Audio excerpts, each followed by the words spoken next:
Welcome to academia fix and solve. আজ আমরা কেমিস্ট্রির বেশ কিছু ইম্পর্ট্যান্ট পার্ট নিয়ে আলোচনা করতে চলে এলাম, যার মধ্যে আমরা অ্যাটমিক নাম্বার বা পরমাণু ক্রমাঙ্ক, প্রথম 20টি মৌলের আলোচনা করব এবং তার সাথে বেশ কিছু ইনফরমেশন শেয়ার করব। তবে তার আগে যারা এই চ্যানেলে নতুন, প্রত্যেকে এই ধরনের ভিডিও নোটিফিকেশন পাওয়ার জন্য অবশ্যই চ্যানেলটিকে সাবস্ক্রাইব করে নিও এবং ভিডিওটি ভালো লাগলে অবশ্যই লাইক ও শেয়ার করতে ভুলো না। সবার প্রথমে আমরা দেখে নেব পরমাণু ব্যাপারটি কী, অর্থাৎ পরমাণু ব্যাপারটি কী যদি জানতে হয় তাহলে কি জানতে হবে? ডাল্টনের পরমাণুবাদ তত্ত্ব। তা সে সম্বন্ধে একটি কথাই আমি বলবো যে ডাল্টন কি বলেছিলেন, যে কোনো বস্তুর ক্ষুদ্রতম কণাই হচ্ছে পরমাণু, অর্থাৎ পরমাণুকে আর ভাঙা যায় না। অর্থাৎ যে কোনো বস্তুকে ভাঙতে ভাঙতে সর্বশেষ যে কণাটি পাবো সেটি ছিল পরমাণু, ডাল্টনের মত অনুযায়ী। কিন্তু পরবর্তীকালে রাদারফোর্ড, বোর অর্থাৎ নিলস বোর এবং জে থমসন, স্টোনি প্রত্যেকের আবিষ্কারের থেকে জানা যায় যে পরমাণু মূলত 3টি কণায় বিভক্ত হয়েছে। সেই কণাগুলো কি কি? সেই কণাগুলো হচ্ছে গিয়ে প্রোটন, নিউট্রন এবং ইলেকট্রন। প্রোটন, নিউট্রন এবং ইলেকট্রন কি কি? প্রোটন, যেটাকে পি দিয়ে প্রকাশ করা হয়, নিউট্রন যেটাকে ছোট হাতের এন দিয়ে প্রকাশ করা হয়, আর একটা কি? ইলেকট্রন। আর একটা হচ্ছে ইলেকট্রন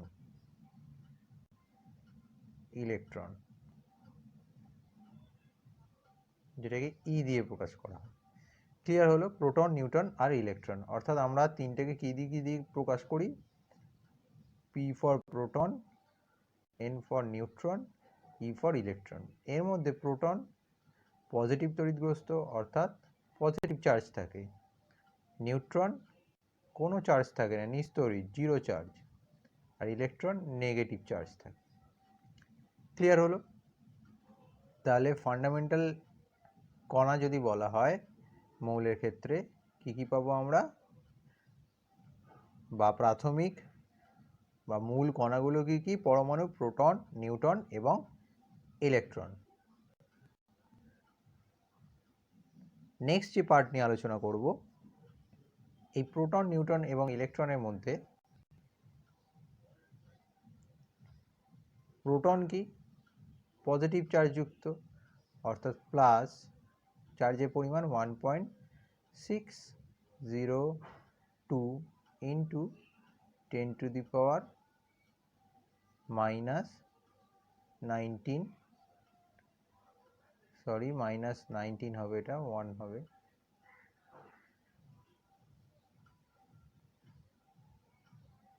-19 কুলম্ব। ইলেকট্রনের ক্ষেত্রেও চার্জের ভ্যালু সমান, অর্থাৎ ইলেকট্রনের ক্ষেত্রেও ভ্যালুটা সমানই হবে, মাইনাস খালি হয়ে যাবে, খালি নেগেটিভ তড়িৎগ্রস্ত হবে, 1.602 ইন্টু 10⁻⁻19 কুলম্ব, -19 কুলম্ব। ক্লিয়ার হলো? আর নিউট্রনের কোনো চার্জ নেই, অর্থাৎ জিরো চার্জযুক্ত হচ্ছে গিয়ে নিউট্রন। আশা করি ক্লিয়ার হলো। তাহলে প্রোটন, ইলেকট্রন ও নিউট্রন এই তিনটি কণা দ্বারা গঠিত হচ্ছে পরমাণু। পরমাণু অবিভাজ্য বলেছিলেন ডাল্টন, কিন্তু পরবর্তীকালে বিভিন্ন আবিষ্কার, রাদারফোর্ডের আবিষ্কারের কথা বলা যেতে পারে, জে থমসনের আবিষ্কারের কথা বলা যেতে পারে। তা প্রত্যেকের আবিষ্কার থেকে জানা যায় যে পরমাণুও বিভাজ্য এবং পরমাণুর মূল কণাগুলি কী কী? প্রোটন, নিউট্রন ও ইলেকট্রন, যার মধ্যে প্রোটন পজিটিভ চার্জযুক্ত, নিউট্রন নিস্তড়িৎ এবং ইলেকট্রন নেগেটিভ চার্জযুক্ত, আর দুজনেরই চার্জ সমান। এর পরের কথাটা হলো এই যে প্রোটন, ইলেকট্রন আর নিউট্রনের মধ্যে সবচেয়ে ভারী কণা, সবচেয়ে ভারী কণা কি? সবচেয়ে ভারী কণা হচ্ছে নিউট্রন। ভারী, সবচেয়ে ভারী। আর যদি সবচেয়ে হালকার কথা বলা হয় সেটা হচ্ছে গিয়ে ইলেকট্রন। ইলেকট্রন হচ্ছে গিয়ে সবচেয়ে হালকা, হালকা কণা। ক্লিয়ার হলো? এবার আমরা একটি স্ট্রাকচার দেখে নেব। অর্থাৎ এই যে ছবিটি আমরা দেখতে পাচ্ছি সেখানে যে স্ট্রাকচারের কথা আমরা বলছি এইটা হচ্ছে কি একটা পরমাণু স্ট্রাকচার। প্রথমে আমরা এই স্ট্রাকচারটা নিয়ে আলোচনা করছি, এই দিকে স্ট্রাকচারটা নিয়ে। এটা কার স্ট্রাকচার? সোডিয়াম। Na মানে সোডিয়াম, সোডিয়ামের স্ট্রাকচার। দেখো, পরমাণুর রাদারফোর্ডের গোল্ড প্লেটের আবিষ্কার বা সোনার পাতের মধ্যে দিয়ে যে রশ্মি যাওয়ার ফলে যে আবিষ্কারের কথা বলা হয়েছিল, সেক্ষেত্রে রাদারফোর্ড কি বলেছিলেন? যে পরমাণুর এই যে নিউক্লিয়াস তত্ত্ব তিনিই দিয়েছিলেন। অর্থাৎ পরমাণুর মাঝের অংশ, অর্থাৎ মাঝের অংশ বলতে এই অংশটা যেখানে 11p 11n লেখা আছে, এই অংশটায় সর্বাধিক ভর রয়েছে। অর্থাৎ ম্যাক্সিমাম ভর ক্যারি করছে পরমাণুর ক্ষেত্রে নিউক্লিয়াস। এই অংশটাকে কি বলি আমরা? এই অংশটাকে বলছি আমরা নিউক্লিয়াস। নিউক্লিয়াস।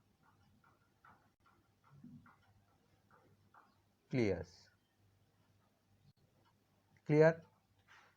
আর ঠিক তার বাইরের পার্ট, অর্থাৎ যদি আমরা এটা অন্য কালার দিয়ে দেখার চেষ্টা করি, এই যে বাইরে যেই গোল গোল অংশগুলো রয়েছে, বিভিন্ন কক্ষপথ দেখতে পাচ্ছি, এটাকে কি বলবো আমরা? ইলেকট্রন মহল। ইলেকট্রন মহল। ক্লিয়ার হলো?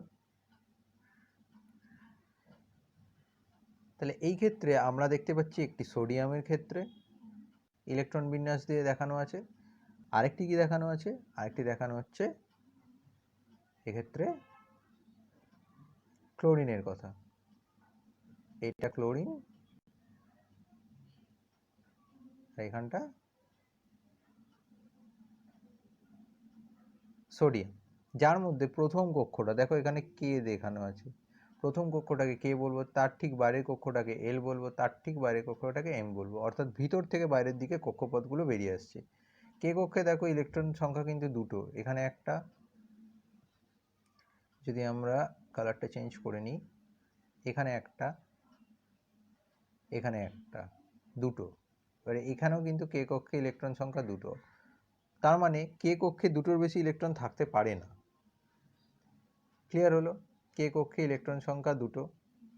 তার পরবর্তী কক্ষে ইলেকট্রন সংখ্যা দেখো 8টা। কালারটা যদি আমরা চেঞ্জ করে নিই দেখা যাবে তার পরবর্তী কক্ষ, মানে এই যে এখানেই আমরা দেখতে পাচ্ছি, তার পরবর্তী কক্ষ হচ্ছে এগুলো, এখানে হচ্ছে গিয়ে এটা 8টা, টোটাল 8টা ইলেকট্রন রয়েছে। এক্ষেত্রেও তাই, টোটাল 8টা ইলেকট্রন রয়েছে তার পরবর্তী কক্ষে। ক্লিয়ার হলো?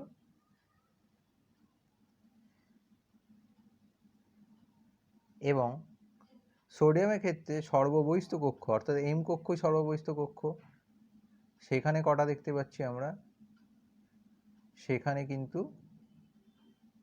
একটা ইলেকট্রন আমরা দেখতে পাচ্ছি, সবার শেষ কক্ষ। আবার এখানে দেখো যেটা গ্রিনে দেখানো আছে ভেতরের এই গ্রিনগুলো, এগুলো হচ্ছে সর্ববহিস্থ কক্ষ, এখানে কিন্তু 7টা ইলেকট্রন দেখানো আছে।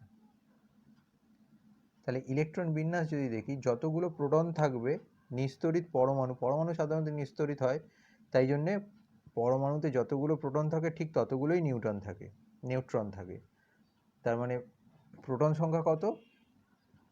এক্ষেত্রে দেখো 11p লেখা আছে, তার মানে প্রোটন সংখ্যা এখানে 11, তার মানে নিউট্রনও থাকবে 11টা। ওই জন্যে 2, 8 আর 1। আবার এখানেও দেখো প্রোটন সংখ্যা কিন্তু 17 দেওয়া আছে, প্রোটন সংখ্যা 17 লেখা আছে, তার মানে ইলেকট্রনও থাকবে 17, তাই জন্য 2, 8, 7। ক্লিয়ার হলো?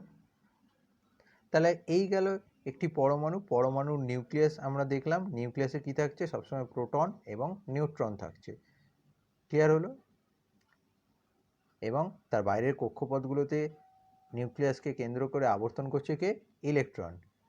এই কক্ষগুলো এক একটা নাম আছে, যেমন নিউক্লিয়াসের ঠিক পরের গায়ে যে কক্ষটা, অর্থাৎ পরের যেটা ফার্স্ট কক্ষ, সেটা হচ্ছে গিয়ে কে কক্ষ, তারপরেরটা এল, তারপরেরটা এম, এভাবে বাড়তে থাকে।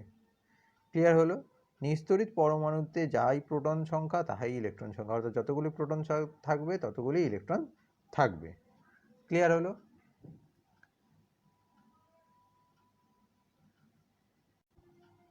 এইবার আমরা চলে আসছি এই যে কে কক্ষ, এল কক্ষ, এম কক্ষের কথা বললাম। এই কে কক্ষে এই এটা হচ্ছে প্রথম কক্ষ, ওই জন্য 1, ওই জন্য আমরা এখানে 1 কথাটা লিখলাম। এল কক্ষের ক্ষেত্রে 2 নম্বর কক্ষ, এম কক্ষের ক্ষেত্রে 3 নম্বর কক্ষ। তাহলে প্রত্যেকটাতে সর্বাধিক কতগুলো ইলেকট্রন থাকতে পারে সেটা বার করার জন্য একটি ফর্মুলা আছে। সেই ফর্মুলাটা কি? সেই ফর্মুলাটা হচ্ছে গিয়ে 2 × n স্কোয়ার, 2 × n স্কোয়ার। অর্থাৎ কে এর ভ্যালু যখন 1, কে এর ভ্যালু যখন 1, তখন আমি 2 × n স্কোয়ার মানে 2 × 1 স্কোয়ার করে দিলাম। তার মানে কে কক্ষে সবচেয়ে বেশি কটা ইলেকট্রন থাকতে পারে? 1 স্কোয়ার করলে 1ই হয়, 1 × 2 করলে 2, দুটো ইলেকট্রন থাকতে পারে। আবার যদি কে এর পরে যদি আমরা এল দেখি, এল এর ভ্যালু কত? এল এর ভ্যালু, এল 2 নম্বর কক্ষ, তাহলে 2 স্কোয়ার হয়ে যাবে, 2 স্কোয়ার করলে 4,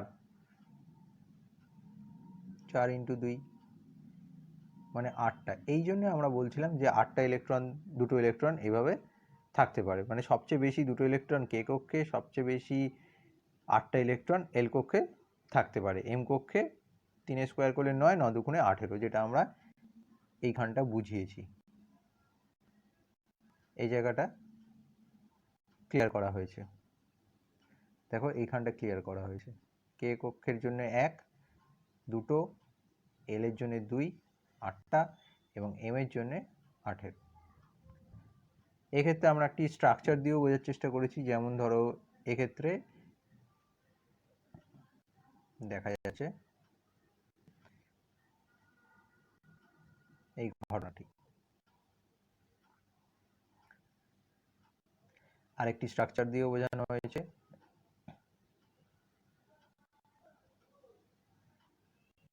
যেটা হচ্ছে এটা। ক্লিয়ার হলো?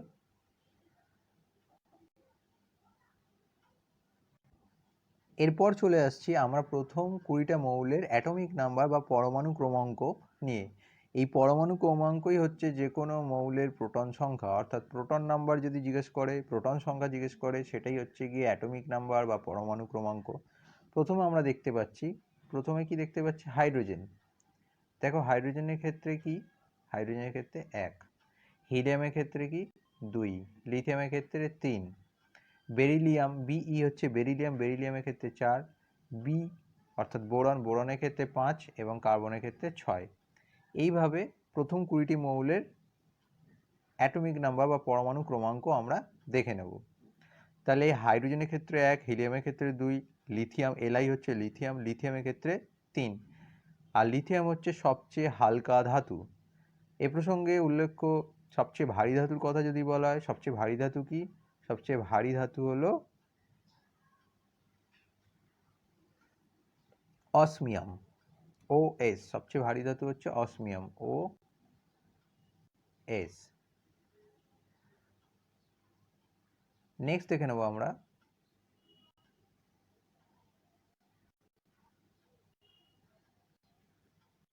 কার্বনের পর থেকে, অর্থাৎ দেখো এক্ষেত্রে দেখতে পাচ্ছি আমরা কার্বনের পর থেকে নাইট্রোজেন 7 পরমাণু ক্রমাঙ্ক, অক্সিজেনের 8, অর্থাৎ 8টাই প্রোটন আছে অক্সিজেনে, ফ্লুরিনের 9, অর্থাৎ 9টাই প্রোটন আছে, নিয়নের 10, অর্থাৎ 10টাই প্রোটন আছে। এবং এর আগে আমরা আলোচনা করেছি যতগুলো প্রোটন থাকবে ততগুলোই ইলেকট্রন থাকবে, কারণ পরমাণুটি নিস্তড়িত অবস্থায় রয়েছে।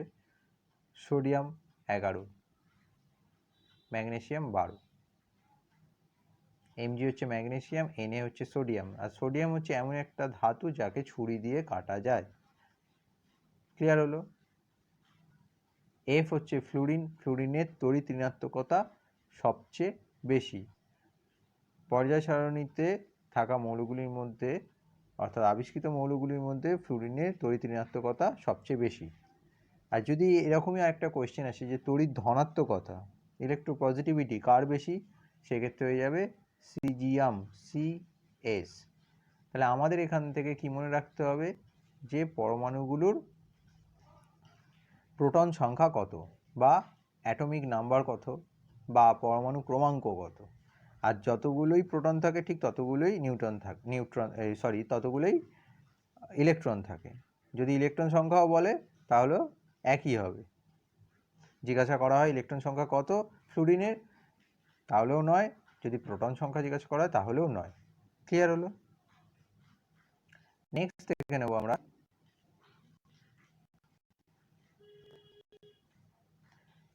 ম্যাগনেসিয়ামের পর।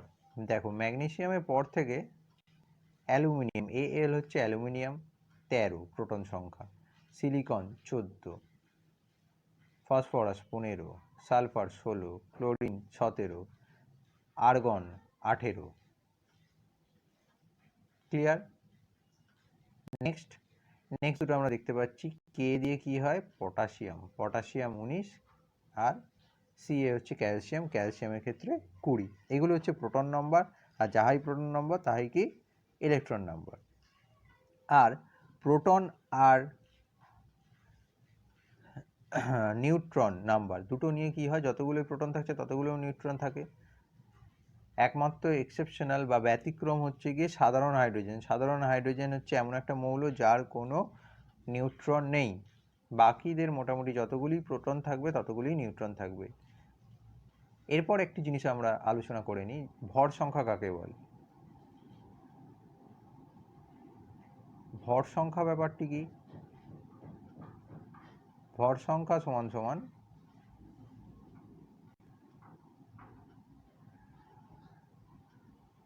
প্রোটন সংখ্যা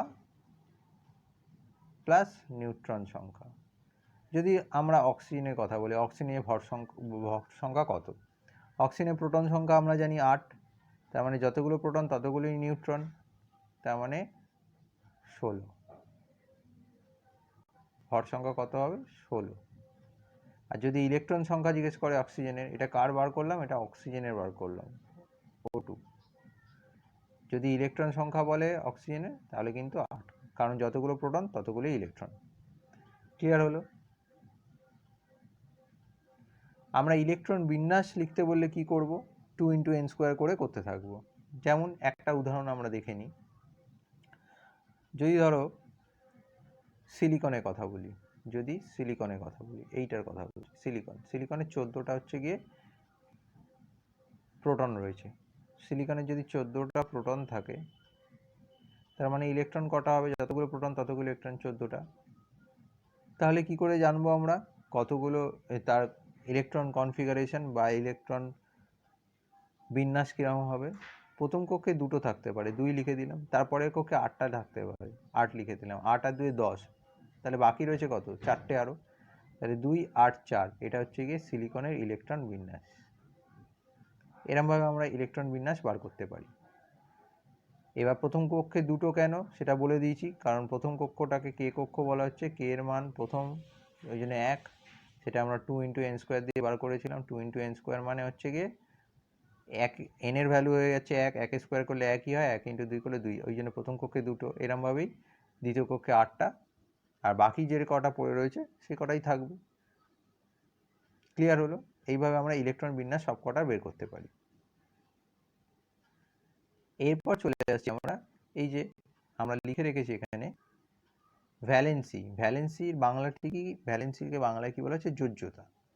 অর্থাৎ কোনো মৌলের সর্ববহিস্থ কক্ষে যতগুলি ইলেকট্রন বর্তমান সেটাই হচ্ছে গিয়ে যোজ্যতা। অর্থাৎ যে ইলেকট্রনগুলিকে তারা আদান প্রদান করতে পারে সেই ইলেকট্রনের কথাই বলা হচ্ছে। তাদেরকে কি বলা হয়?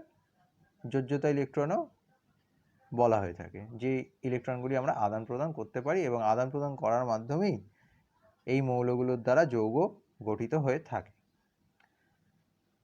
তাহলে দেখো এখানে আমরা ভ্যালেন্সি পরপর লিখে দিয়েছি, 1 2 এভাবে যাচ্ছে। এবার এতে কয়েকটা জিনিস বলার আছে, যে কেন 1 কেন 2 এরকম কেন হচ্ছে,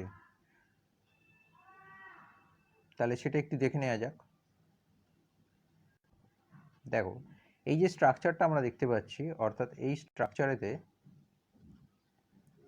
আমরা 3টে প্রোটন দেখতে পাচ্ছি, অর্থাৎ 3টে নিউট্রন থাকবে, অর্থাৎ 3টে ইলেকট্রনও থাকবে। তাহলে এই দুটো হচ্ছে গিয়ে থাকছে, আর সর্ববহিস্থ কক্ষে একটা ইলেকট্রন থাকছে, যার জন্য এর ভ্যালেন্সি কত হয়ে যাচ্ছে, যোজ্যতা কত হয়ে যাচ্ছে, 1।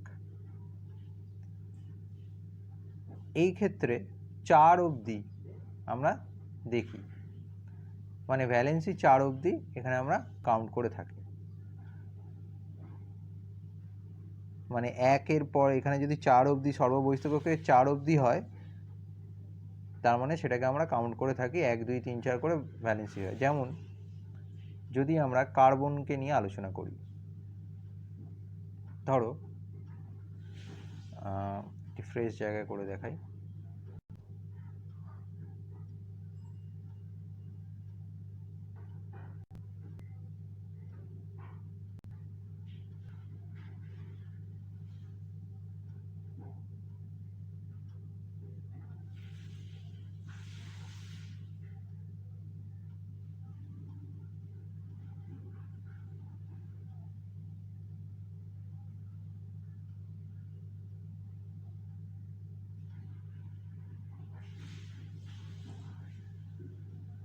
ক্লিয়ার?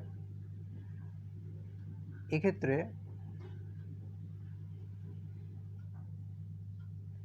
কার্বনের ক্ষেত্রে কি জানি আমরা, প্রোটন সংখ্যা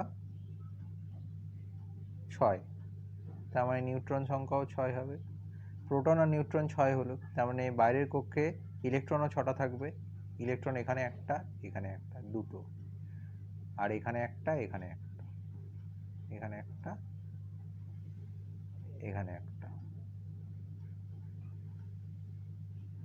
এই হচ্ছে কি স্ট্রাকচার। তার মানে সর্ববহিস্থ কক্ষে ইলেকট্রন সংখ্যা কত হচ্ছে, 4, তার মানে ভ্যালেন্সি 4, যোজ্যতা 4।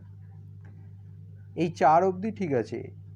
যদি একটা পড়ে থাকে তখন তার ভ্যালেন্সি 1 বলবো, যদি 2 পড়ে থাকে তখন তার ভ্যালেন্সি 2 বলবো, যখন 3 পড়ে থাকবে বাইরে সর্ববহিস্থ কক্ষে ইলেকট্রন তখন সেটাকে 3 বলবো তার ভ্যালেন্সি বা যোজ্যতা, আর 4টে পড়ে থাকলে তাকে 4 বলবো।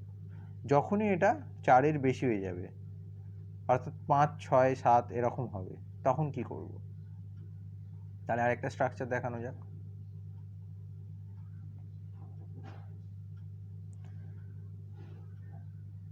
ধরো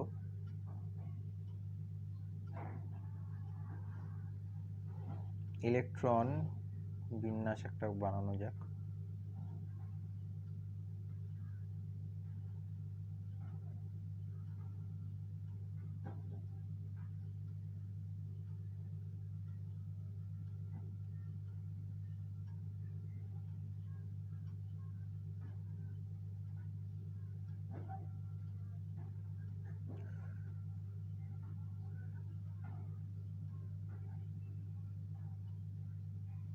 ধরো আমরা অক্সিজেনকে নিয়ে আলোচনা করছি,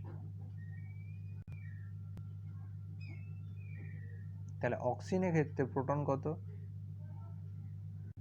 8, তার মানে নিউট্রন কত, 8 হয়ে গেল। তার মানে ইলেকট্রন কটা, 8টাই থাকবে, এখানে একটা, এখানে একটা, কারণ কে কক্ষে দুটোই থাকতে পারে। তার বাইরের কক্ষে কটা থাকছে বাকিগুলো, একটা, দুটো, 3টে, 4টে, 5টা, 6টা। ঠিক আছে, তার মানে সর্ববহিস্থ কক্ষে 6টা। যখন 4-এর বেশি হয়ে যাচ্ছে তখন কি করব, ভ্যালেন্সি বার করার জন্য বা যোজ্যতা বার করার জন্য 8 থেকে শেষ কক্ষের ইলেকট্রন সংখ্যাটা মাইনাস করে দেবো। তাহলে এই ভ্যালেন্সি কত হলো, 2, অর্থাৎ অক্সিজেনের, এটা হচ্ছে অক্সিজেনের মডেল, অক্সিজেনের যোজ্যতা 2। ক্লিয়ার হলো? যদি 1 থেকে 4 অবধি হয় তাহলে সর্ববহিস্থ কক্ষে ইলেকট্রন সংখ্যা, তার মানে যোজ্যতাগুলো 1 2 3 4 যা থাকবে শেষ কক্ষে ইলেকট্রন সেগুলোই হবে। আর যদি 4-এর অধিক হয়ে যায়, অর্থাৎ 5, 6, 7 হয়ে যায়, তাহলে কি হবে? 5, 6, 7 হয়ে গেলে সেটা হয়ে যাবে 8 থেকে মাইনাস করে যেটা পড়ে থাকবে সেটাই হচ্ছে গিয়ে ভ্যালেন্সি বা যোজ্যতা। তাহলে প্রতিটা মৌলের আমরা যোজ্যতা এইভাবে বার করতে পারি। তবে এই প্রসঙ্গে দুটো ব্যতিক্রম আছে, যেমন বলা যেতে পারে পটাশিয়ামের কথা।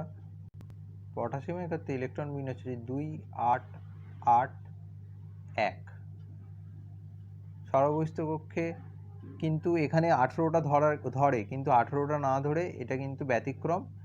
18টা এখানে, মানে এখানে আমি 9টা রাখতেই পারতাম, কিন্তু 9টা থাকে না, 8, 1 এই হিসাবে থাকে। তার মানে এর যোজ্যতা সর্ববহিস্থ কক্ষে 1 বলে একটা। যদি ক্যালসিয়াম হয়, ক্যালসিয়ামের ক্ষেত্রে হচ্ছে 2, 8, 8, 2। এর সর্ববহিস্থ কক্ষে ইলেকট্রন সংখ্যা হচ্ছে 2, অর্থাৎ এরও যোজ্যতা কিন্তু 2। তাহলে পটাশিয়ামের ক্ষেত্রে ভ্যালেন্সি বা যোজ্যতা 1, ক্যালসিয়ামের ক্ষেত্রে ভ্যালেন্সি বা যোজ্যতা হচ্ছে 2। ক্লিয়ার হলো?